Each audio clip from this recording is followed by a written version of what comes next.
Bienvenue sur FAI TV pour débriefer ce Grand Prix du Canada, Zif, de retour de Montréal, qui tombe de l'avion, qui nous a ramené un petit souvenir.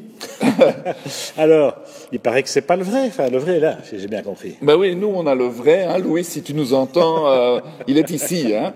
Donc c'était très sympa de voir Louis obtenir cette 65e pole. Hein, Pierre, c'était même très émouvant parce que pour Lewis Hamilton, ça a vraiment une signification très particulière. Senna était son héros, et là d'arriver à 65 poles comme lui, c'était à l'époque un record. On se disait qu'il allait jamais être battu. Bon, évidemment, Schumacher l'a battu. Mais Hamilton, pour lui, c'était formidable. Hein. C'est vrai que ce casque jaune, c'est tout un symbole pour Lewis, puisqu'on sait que, eh bien, dès le karting, hein, il avait adopté ses couleurs, même si c'était plus ou moins le drapeau de la Jamaïque, hein, dont est originaire, je crois, son grand-père, si je ne me trompe pas. Mais voilà, Senna, c'est lui qui l'a vraiment inspiré.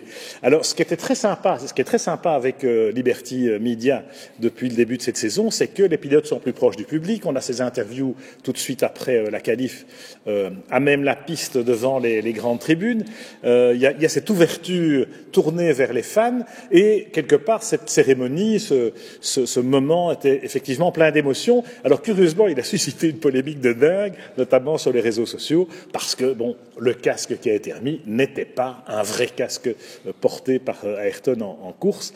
Bon, finalement, c'est pas très important, Ziv. Non, pas du tout, parce que c'est un magnifique souvenir pour Louis, et puis c'est normal que la famille Senna ne va pas se défaire d'un des rares vrais, enfin celui qui est porté, mais ça n'a aucune importance, Pierre, c'est le symbole, et le symbole est très fort. Oui, c'est la valeur sentimentale qui compte plus que la valeur matérielle, en l'occurrence. Bon, cette petite introduction pour saluer, évidemment, la performance de Lewis Hamilton. On sait que le circuit Gilles Villeneuve à Montréal, c'est une piste qui lui convient à merveille parce que c'est un acrobate, Lewis. Il est toujours capable d'aller chercher le dernier carat, d'aller vraiment à la limite, d'aller frôler le célèbre mur des champions et autres murs, parce qu'il y en a quelques-uns. Et voilà, c'est un circuit où il a gagné 6 grands prix. En 10 ans de F1, il a toujours été comme un poisson dans l'eau là-bas. C'était sa toute première victoire en 2007, sa toute première pole. Donc le fait qu'il égalise ce fameux record et qu'il rejoigne Senna sur les tablettes à Montréal, c'était quelque part pas anodin. Oui, et l'a fait de la plus belle manière, hein, parce qu'aux essais, il a mis 7 dixièmes à son coéquipier Bottas, hein, qui n'est pas manchot, hein, vraiment un très bon pilote, qui a toujours bien marché à Montréal aussi. Alors pour lui mettre 7 dixièmes, c'est que vraiment il a été inspiré par Ayrton Senna, qui, rappelle-toi, mettait vraiment des grandes différences avec son coéquipier et avec les autres. Donc c'était vraiment formidable, c'était la fête à Louis. Louis a été dominateur tout le week-end, il a accroché une magnifique victoire. Et Pierre, moi je me réjouis parce que, non pas qu'on est pour Mercedes ou pour Ferrari, mais là, le championnat est relancé. Il y avait 25 points après Monaco. Maintenant, il y a 12 points de retard pour Lewis Hamilton.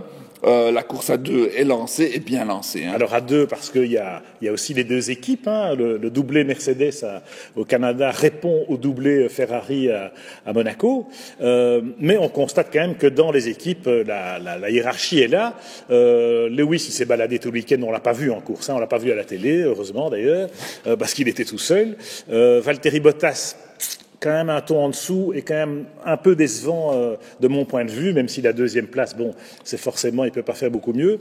C'est surtout Ferrari qui s'est pris les pieds dans le tapis, Yves, parce que aux essais, on se disait, la Ferrari, elle est la plus rapide sur ce circuit. Oui, mais Vettel était il était à 3 dixièmes, hein, il était en première ligne. Maintenant, bon, il y a eu ce petit accrochage au départ. Ce diable de Max Verstappen a pris un départ extraordinaire et il nous habitue à faire des choses extraordinaires.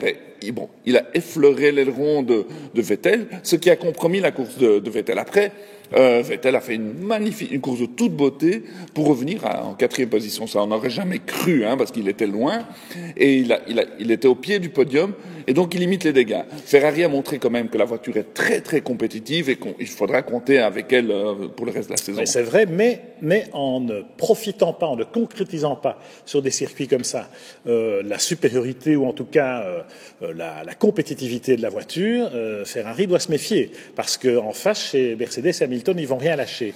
Alors il y a eu ce choix stratégique de 2 arrêts qui s'expliquait effectivement par l'incident du départ, mais Kimi Räikkönen a suivi la même tactique. Ça n'a pas été toujours très très payant. Il y a eu les Force India au milieu, donc ça on va garder pour la seconde partie parce qu'on va aborder évidemment ce sujet un peu polémique des consignes d'équipe. Et puis chez Red Bull, alors Max a fait l'opportuniste comme d'habitude. Il a boxé un peu au-dessus de ce que sa voiture était capable de faire. Malheureusement, elle l'a lâché. Et puis c'est Daniel Ricciardo qui est sur le podium de nouveau et qui a fait une course irréprochable. Il a fait 0 faute avec une pression de tous les instants. Oui, rappelle-toi Pierre, Ricciardo a gagné sur ce circuit. Il y est à l'aise, mais bon, il était quand même tout le week-end un petit ton en dessous de Max Verstappen, qui est vraiment immense, avec un déficit de puissance. Parce que dans le paddock, c'est vrai que les gens parlent de 30, 40, voire 50 chevaux de déficience en puissance par rapport aux Mercedes et aux Ferrari.